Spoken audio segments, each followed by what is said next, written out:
Yeah, my name is John Skasansa, and the purpose of this podcast or video is to express what I believe are the golden rules on the new cabinet for His Excellency Mr. Hakainde Hichilema's government.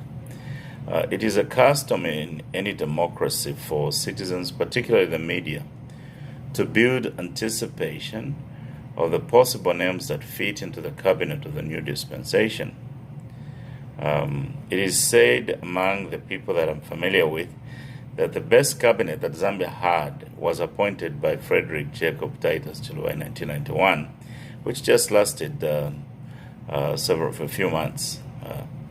I have similar expectations for the new cabinet in Zambia. So I wanted to just throw out some ideas about that, what I'm expecting as a citizen. First, the purpose of cabinet is not to reward cadres for their loyalty or create a proverbial unity of the country. It is to create a working team that the leader believes would take the nation to where he wants it to go. For this reason, only the president-elect and his own guts knows the people he can put on his team. Therefore, many people who he doesn't know personally would not qualify for that. Maybe some. But as a citizen, I have some expectations, and there are 10 of them. First of all, given just the environment where we are and what is going on, I expect that there will be no recycling of talent. Keep the most of the previous government experience at State House as advisors. That's the first expectation I have. The second one is that the president-elect, I think, he will look at the chairs of the UPND departmental committees as priority ministers. Those are his foot soldiers. They've stood with the party, they sit in meetings with him, they love him, they respect him, they can apply their best talent as ministers, departmental heads of government, because the UPND was a government in waiting and it had a cabinet. So those are the primary group that I expect him to pick his ministers from. So if you're not in there on that first score, tame and temper your expectations of where you want to be appointed. And third, I expect the president to appoint some well-known youths in Zambia to the cabinet. This election was a youth revolution, and there should be a platform for training some in leadership and for making them, for incorporating not only their participation, but for incorporating their thoughts, their feelings, their expertise, and coach them as the future of Zambia through the enterprise of government. And fourth, I expect the president-elect to incorporate alliance members to a greater degree. Alliance members incorporated to a greater degree. And five, I expect the president-elect to incorporate diaspora UPND foot soldiers into cabinet.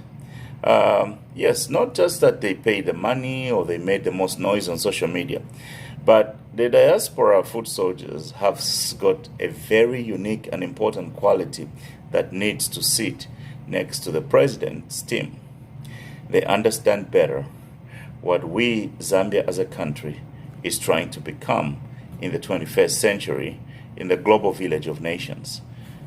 These are very important people.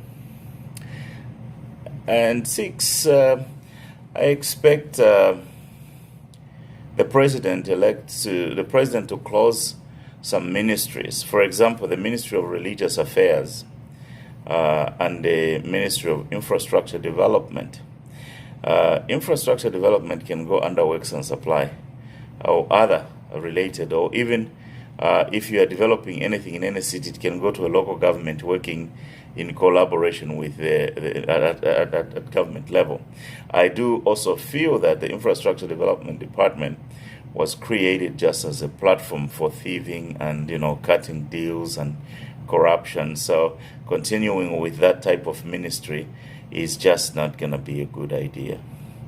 Religious affairs, the people who are priests, according to the priest kingdom of Israel, we read the scriptures with Zambia as a Christian nation.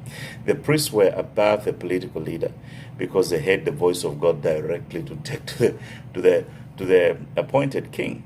So he should remove that ministry, because putting that ministry under his supervision means that he is the priest.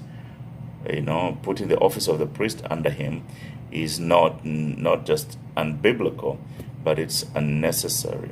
And number 7, I expect the president-elect to create new proactive ministries. I have looked at, for example, the government of the UAE. They have some unscrupulous ministries, but those ministries represent the evolution of the needs of people over time. And there is number 8, the big one. I expect the president-elect to appoint an economic advisory council, and the economic advisory council should comprise economists, accountants, and statisticians. I don't expect the president-elect to rely on economists. They can neither count money nor people. It is a recipe for disaster. Include those with a direct relationship with the IMF and the World Bank, because a lot of support for the new government is going to be coming from these organizations. And it's important.